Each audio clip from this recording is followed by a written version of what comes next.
ଶାଢ଼ୀର ବ୍ଲାଉଜ ପାଇଁ ଆଗ ଭାଗକୁ ଚିହ୍ନ ଦେବା ଏବଂ କାଟିବା। ଶାଢ଼ୀର ବ୍ଲାଉଜ ପାଇଁ ବ୍ଲାଉଜର ଆଗ ଭାଗକୁ ଚିହ୍ନ ଦେବା ଏବଂ କାଟିବା। ପୂର୍ବ ପାଠରେ ଆମେ ଶାଢ଼ୀର ବ୍ଲାଉଜ ପାଇଁ ପଛ ଭାଗକୁ ଚିହ୍ନ ଦେଇ କାଟିଥିଲେ। ଏହି ପାଠର ଶେଷରେ ଆପଣ କପଡ଼ା ଉପରେ ଶାଢ଼ୀର ବ୍ଲାଉଜ ପାଇଁ ଆଗ ଭାଗକୁ ଚିହ୍ନ ଦେବା ଏବଂ କାଟିବା ଶିଖିପାରିବେ। ଆସନ୍ତୁ ଆମେ ଶାଢ଼ୀର ବ୍ଲାଉଜର ଆଗ ଭାଗ କପଡ଼ା ଖଣ୍ଡକୁ କିପରି ଚିହ୍ନ ଦେବାକୁ ହୁଏ ଦେଖିବା। ଆସନ୍ତୁ ପ୍ରଥମେ କପଡ଼ାକୁ ଚିହ୍ନ ଦେବା ଏବଂ କାଟିବାର ସୁବିଧା ପାଇଁ ନମୁନା ପ୍ରକ୍ରିୟାକୁ ପରିବର୍ତ୍ତନ କରିବା। ଏବେ କପଡ଼ାର ଛାତି ଘେରର 1/4 ଭାଗରୁ ପ୍ରାୟ 3 ଇଞ୍ଚ ଅଧିକ ଏପରି ମୋଡ଼ନ୍ତୁ ଯେପରି ମୋଡ଼ ଭାଗ ନିଜ ପାଖକୁ ରହିବ। ଏହା ବିନ୍ଦୁ 12 ଅଟେ। ନିଜ ବାମକୁ ପ୍ରାରମ୍ଭିକ ବିନ୍ଦୁରୁ 0 ଚିହ୍ନ ଦିଅନ୍ତୁ ଏବଂ ମୋଡ଼ ସହିତ 17 ଇଞ୍ଚ ମାପନ୍ତୁ ଏବଂ ଚିହ୍ନ ଦିଅନ୍ତୁ। ଏହା ବିନ୍ଦୁ 1 ଅଟେ। ଦୁଇ ବିନ୍ଦୁରୁ ମୋଡ଼ ଆଡ଼କୁ ଏକ ସମକୋଣ ରେଖା ଟାଣନ୍ତୁ।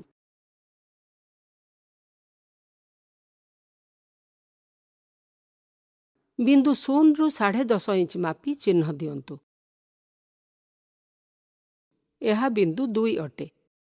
ପରେ ବିନ୍ଦୁ 1ରୁ 10.5 ଇଞ୍ଚ ମାପି ଚିହ୍ନ ଦିଅନ୍ତୁ। ଏହା ବିନ୍ଦୁ 3 ଅଟେ। ସିଧାରେ ବିନ୍ଦୁ 2 ଏବଂ ବିନ୍ଦୁ 3କୁ ଯୋଡ଼ନ୍ତୁ। ବିନ୍ଦୁ 0ରୁ ମୋଡ଼ ଆଡ଼କୁ 7.1/4 ଇଞ୍ଚ ମାପି ଚିହ୍ନ ଦିଅନ୍ତୁ। ଏହା ହେଉଛି ବିନ୍ଦୁ 4। ମୋଡ଼ ଆଡ଼କୁ ଏକ ସମକୋଣ ରେଖା ଟାଣନ୍ତୁ। ଏହି ବିନ୍ଦୁ ଯାହାକି ରେଖା 2-3ରେ ମିଶିବ ବିନ୍ଦୁ 9 ଅଟେ। ରେଖା 0-2 ଆଡ଼କୁ 6.3/4 ଇଞ୍ଚ ମାପି ଚିହ୍ନ ଦିଅନ୍ତୁ। ଏହା ବିନ୍ଦୁ 5। ରେଖା 0ରୁ 2 ଆଡ଼କୁ ଏକ ସମକୋଣ ରେଖା ଟାଣନ୍ତୁ। ଏହି ବିନ୍ଦୁ ଯାହାକି ରେଖା 4-9ରେ ମିଶିବ ବିନ୍ଦୁ 23 ଅଟେ। ବିନ୍ଦୁ 5ରୁ ତଳକୁ 0.5 ଇଞ୍ଚ ମାପି ଚିହ୍ନ ଦିଅନ୍ତୁ। ଏହା ବିନ୍ଦୁ 6। ବିନ୍ଦୁ 0ରୁ ତଳକୁ 3.5 ଇଞ୍ଚ ମାପି ଚିହ୍ନ ଦିଅନ୍ତୁ। ଏହା ବିନ୍ଦୁ 7। ବିନ୍ଦୁ 7ରୁ ବିନ୍ଦୁ 6କୁ ଯୋଡ଼ନ୍ତୁ। ଏହା କାନ୍ଧର ଢଳାଣ ରେଖା ଅଟେ। ବିନ୍ଦୁ 0ରୁ ମୋଡ଼ ଆଡ଼କୁ 6.1/4 ଇଞ୍ଚ ମାପି ଚିହ୍ନ ଦିଅନ୍ତୁ। ଏହା ହେଉଛି ବିନ୍ଦୁ 8। ବିନ୍ଦୁ 8ରୁ ଭିତରକୁ ଏକ ସମକୋଣ ରେଖା ଟାଣନ୍ତୁ। ପରେ ବିନ୍ଦୁ 7ରୁ ସମକୋଣ ରେଖା ଟାଣନ୍ତୁ ବିନ୍ଦୁ 8ରୁ ଟଣା ଯାଇଥିବା ରେଖା ପର୍ଯ୍ୟନ୍ତ। ଏହି ବିନ୍ଦୁଟି ଯେଉଁଠାରେ 2 ରେଖା ମିଶିବ ଅର୍ଥାତ୍ ବିନ୍ଦୁ 20 ଅଟେ। ବିନ୍ଦୁ 1ରୁ ଆରମ୍ଭ କରି 8.1/4 ଇଞ୍ଚ ମାପି ଚିହ୍ନ ଦିଅନ୍ତୁ। ଏହା ବିନ୍ଦୁ 10 ଅଟେ। ଅଧା ବାଟ ପର୍ଯ୍ୟନ୍ତ ବିନ୍ଦୁ 10 ଏବଂ ବିନ୍ଦୁ 9କୁ ଯୋଡ଼ନ୍ତୁ। ବିନ୍ଦୁ 1ରୁ ଆରମ୍ଭ କରି 8.1/4 ଇଞ୍ଚ ମାପି ଚିହ୍ନ ଦିଅନ୍ତୁ। ଏହା ବିନ୍ଦୁ 11 ଅଟେ। ବିନ୍ଦୁ 10ରୁ ବିନ୍ଦୁ 9 ପର୍ଯ୍ୟନ୍ତ 3 ଇଞ୍ଚ ମାପି ଚିହ୍ନ ଦିଅନ୍ତୁ। ଏହା ବିନ୍ଦୁ 12 ଅଟେ। ସିଧାରେ ବିନ୍ଦୁ 11 ଏବଂ ବିନ୍ଦୁ 12କୁ ଯୋଡ଼ନ୍ତୁ। ଏହା ଅଣ୍ଟା ପଟି ପାଇଁ ଅଟେ। ଏବେ ଅଣ୍ଟାର ଡାଟ୍ ପାଇଁ ବିନ୍ଦୁ 12ରୁ ସେହି ରେଖା ଆଡ଼କୁ 2 ଇଞ୍ଚ ବଢ଼ାନ୍ତୁ ଏବଂ ଚିହ୍ନ ଦିଅନ୍ତୁ। ଏହା ହେଉଛି ବିନ୍ଦୁ 27। ସିଧାରେ ବିନ୍ଦୁ 27 ଏବଂ ବିନ୍ଦୁ 9କୁ ଯୋଡ଼ନ୍ତୁ। 0ରୁ ଆରମ୍ଭ କରି 8.3/4 ଇଞ୍ଚ ମାପି ଚିହ୍ନ ଦିଅନ୍ତୁ। ଏହା ବିନ୍ଦୁ 13 ଅଟେ। ବିନ୍ଦୁ 13ରୁ ଭିତରକୁ ସମକୋଣ ରେଖାଟିଏ ଟାଣନ୍ତୁ ଏବଂ 3.3/4 ଇଞ୍ଚ ମାପି ଚିହ୍ନ ଦିଅନ୍ତୁ। ଏହା ବିନ୍ଦୁ 14 ଅଟେ। ପରେ ବିନ୍ଦୁ 11ରୁ ଭିତରକୁ 3.3/4 ଇଞ୍ଚ ମାପି ଚିହ୍ନ ଦିଅନ୍ତୁ। ଏହା ବିନ୍ଦୁ 15 ଅଟେ। ସିଧାରେ ବିନ୍ଦୁ 14 ଏବଂ ବିନ୍ଦୁ 15କୁ ଯୋଡ଼ନ୍ତୁ। ବିନ୍ଦୁ 27ରୁ ଉପରକୁ 1.5 ଇଞ୍ଚ ମାପି ଚିହ୍ନ ଦିଅନ୍ତୁ। ଏହା ହେଉଛି ବିନ୍ଦୁ 16। ସିଧାରେ ବିନ୍ଦୁ 14 ଏବଂ ବିନ୍ଦୁ 16କୁ ଯୋଡ଼ି ଦିଅନ୍ତୁ। ବିନ୍ଦୁ 23ରୁ ବିନ୍ଦୁ 5 ଆଡ଼କୁ 1 ଇଞ୍ଚ ମାପି ଚିହ୍ନ ଦିଅନ୍ତୁ। ଏହା ବିନ୍ଦୁ 17 ଅଟେ। ସିଧାରେ ବିନ୍ଦୁ 14 ଏବଂ ବିନ୍ଦୁ 17କୁ ଯୋଡ଼ି ଦିଅନ୍ତୁ। ବିନ୍ଦୁ 14ରୁ ସବୁ ଯୋଡ଼ା ହୋଇଥିବା ରେଖା ସହିତ 1 ଇଞ୍ଚ ମାପନ୍ତୁ ଏବଂ ବିନ୍ଦୁ 29, 30, 31 ଏବଂ 32କୁ ପାଇବା ପାଇଁ ଚିହ୍ନ ଦିଅନ୍ତୁ। ପରେ ବିନ୍ଦୁ 15ରୁ 2 ପାଖକୁ 1 ଇଞ୍ଚ ଲେଖା ମାପି ଚିହ୍ନ ଦିଅନ୍ତୁ। ଏହା ବିନ୍ଦୁ 19 ଏବଂ ବିନ୍ଦୁ 18 ଅଟେ। ବିନ୍ଦୁ 30 ସହିତ ବିନ୍ଦୁ 19 ଏବଂ ବିନ୍ଦୁ 18କୁ ଯୋଡ଼ନ୍ତୁ। ଏହି ଡାଟର ଲମ୍ବ ଅତି କମରେ 2 ଇଞ୍ଚ ଲମ୍ବ ହେବା ଦରକାର। ବିନ୍ଦୁ 37 ଏବଂ ବିନ୍ଦୁ 38 ପାଇବା ପାଇଁ ବିନ୍ଦୁ 13ରୁ 2 ପାଖକୁ 0.5 ଇଞ୍ଚ ଲେଖା ମାପି ଚିହ୍ନ ଦିଅନ୍ତୁ। ପରେ ବିନ୍ଦୁ 29 ସହିତ ସେହି ବିନ୍ଦୁକୁ ଯୋଡ଼ନ୍ତୁ।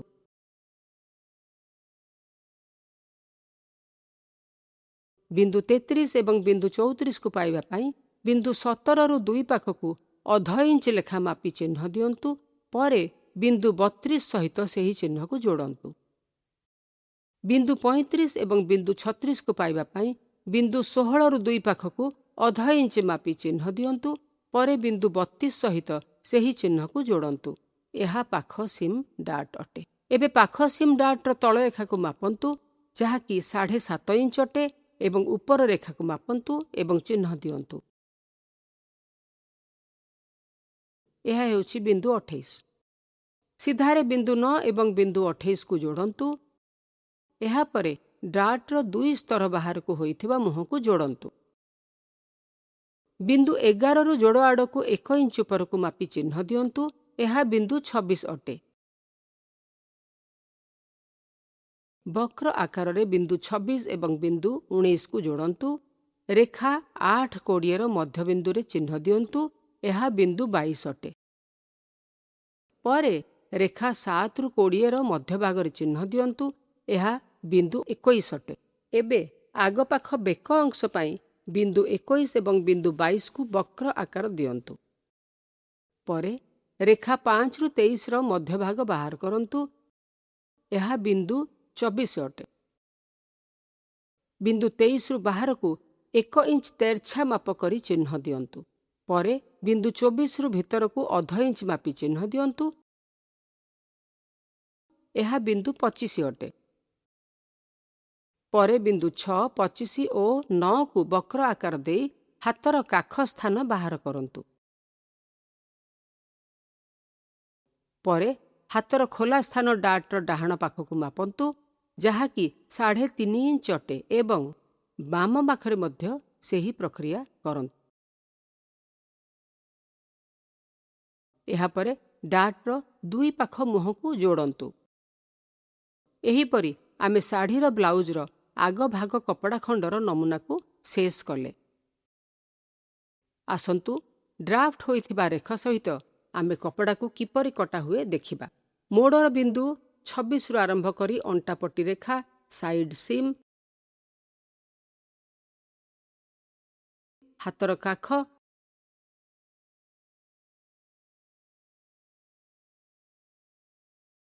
ଆଗ ବେକ ଭାଗ,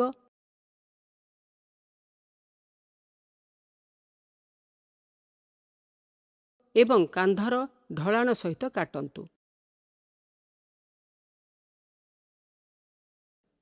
ଏଥର ଅଣ୍ଟା ପଟିର ତଳକୁ ଏବଂ ପଟିର ସାଇଡ୍ ସିମ୍କୁ ମଧ୍ୟ କାଟନ୍ତୁ। ସବୁ 4 ଡାଟର କୋଣ ଜାଣିବା ପାଇଁ ଅଳ୍ପ ଅଳ୍ପ କରି କାଟନ୍ତୁ।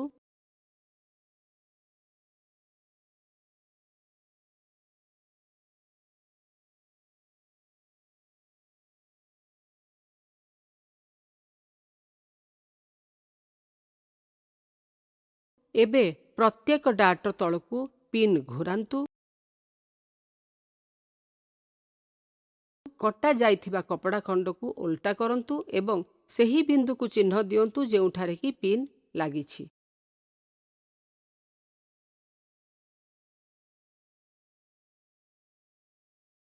ଯେଉଁଠାରେ ଡାଟର ବିନ୍ଦୁ ଯୋଡ଼ାଯିବା କଥା ସେଠାରେ ଯୋଡ଼ନ୍ତୁ।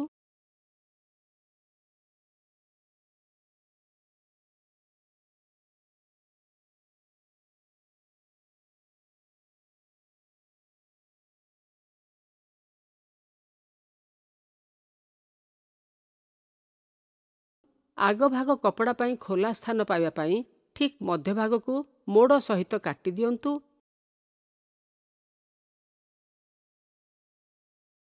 ଏବେ 2 ପ୍ରସ୍ତରେ ଯୋଡ଼ା ଯାଇଥିବା କପଡ଼ାକୁ ଅଣ୍ଟା ପଟି ଖଣ୍ଡରୁ 2 ଭାଗ କରନ୍ତୁ।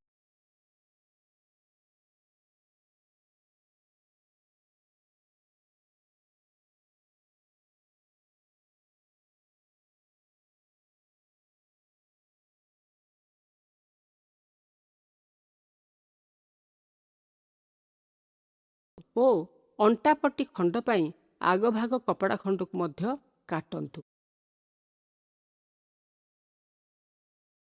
ଏହି ପାଠରେ ଆମେ ଶାଢ଼ୀ ବ୍ଲାଉଜ ପାଇଁ ଆଗ ଭାଗକୁ ଚିହ୍ନ ଦେଇ କାଟି ପାରିଲେ। ଆସନ୍ତା ପାଠରେ ଆମେ ହାତ ପାଇଁ କପଡ଼ାକୁ କିପରି ଚିହ୍ନ ଦିଆହୁଏ ଏବଂ କଟାଯାଏ ଦେଖିବା। ଏଥିସହିତ ଆମେ ଏହି ପାଠର ଶେଷରେ ପହଞ୍ଚିଗଲେ।